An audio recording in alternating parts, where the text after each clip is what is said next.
பாபர் மசூதியை இடிப்பதற்கு முன்பே எழுதி கொடுத்து நூற்றுக்கணக்கான சுவரொட்டிகள் அச்சிடப்பட்டு மதுரையிலிருந்து ஊரக பகுதிகளுக்கு செல்லுகிற எல்லா பேருந்துகளிலும் நானே தோழர்களோடு நின்று தேர்தல் அரசியல் உடன்பாடு இல்லாத ஒரு அரசியல் என்ற நிலைப்பாட்டில் இருந்த காலத்தில்தான் இஸ்லாமியர்களோடு இணக்கமாக இருக்க வேண்டும் என்று விரும்பியவன் திருமாவளவன். அந்த இணக்கத்தை சமூக நல்லிணக்கமாக பார்த்தவன். அப்போதுதான் பாபர் மசூதி பிரச்சனை கனன்று கொண்டிருந்தது. அப்போது ஒரு சுவரொட்டியை நான் எழுதி கொடுத்தேன்.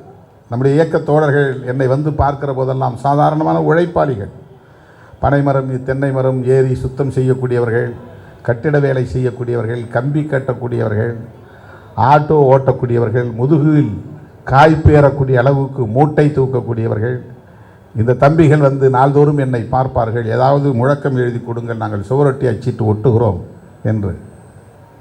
அப்போது நான் எழுதிய முழக்கம்தான், அன்று அனுமனால் எரிந்தது இலங்கை, இன்று அத்வானியால் எரிய போகிறது இந்தியா. ஐயோ தீ, ஐயோ தீ, ஐயோ நெருப்பு என்கிற பொருளில் ஒரு தலைப்பை போட்டு, அன்று அனுமனால் எரிந்தது இலங்கை, இன்று அத்வானியால் எரிய போகிறது இந்தியா என்ற ஒரு முழக்கத்தை நான் பாபர் மசூதியை இடிப்பதற்கு முன்பே எழுதி கொடுத்து நூற்றுக்கணக்கான சுவரொட்டிகள் அச்சிடப்பட்டு மதுரையிலிருந்து ஊரக பகுதிகளுக்கு செல்லுகிற எல்லா பேருந்துகளிலும் நானே தோழர்களோடு நின்று அதை ஒட்டினோம். காலையில் சுவரொட்டிகளை ஒட்டிவிட்டுத்தான் நான் அலுவலகத்திற்கே போவேன். 10 மணிக்கு ஆஃபீஸ்னால் நான் 9:55 அல்லது 10:05 தான் போவேன்.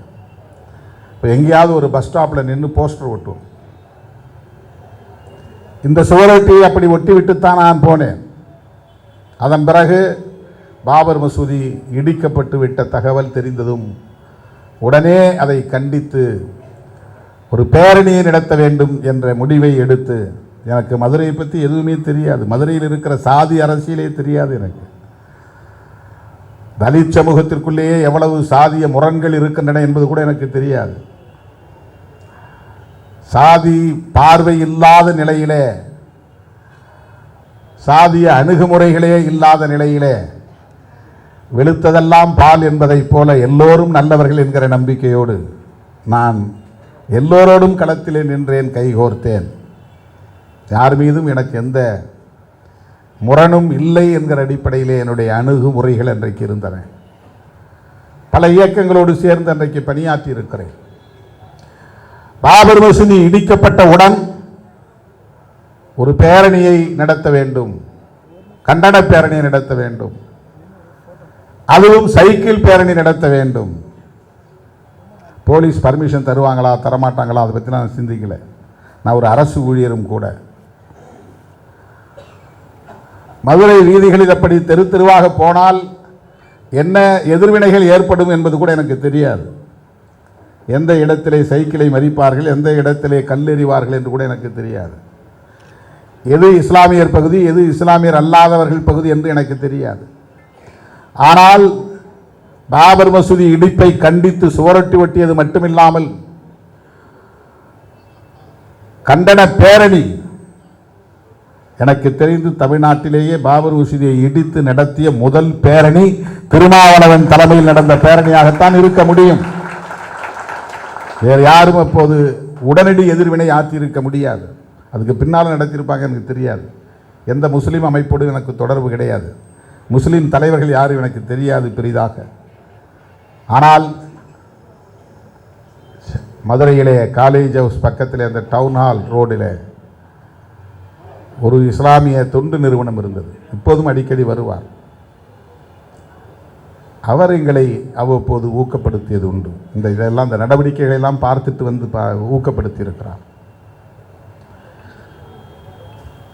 ஆக பாபர் மசூதி இடிக்கப்பட்ட போது விடுதலை சிறுத்தைகள் கட்சியின் சார்பிலே, விடுதலை சிறுத்தைகள் இயக்கத்தின் சார்பிலே பேரணி நடத்திய காலத்தில் விடுதலை சிறுத்தைகள் தேர்தல் அரசியலில் ஈடுபடவில்லை என்பதை நீங்கள் புரிந்து கொள்ள வேண்டும்.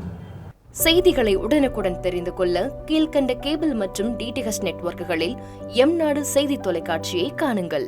பாதகம் செய்பவரை கண்டால் நாம் பயம் கொள்ளலாகாது பாப்பா. மோதி மிதித்துவிடு பாப்பா, அவர் முகத்தில் உமிழ்ந்துவிடு பாப்பா. அண்மை செய்திகளை உடனுக்குடன் தெரிந்து கொள்ள இணைந்திருங்கள் எம்நாடு தொலைக்காட்சியுடன்.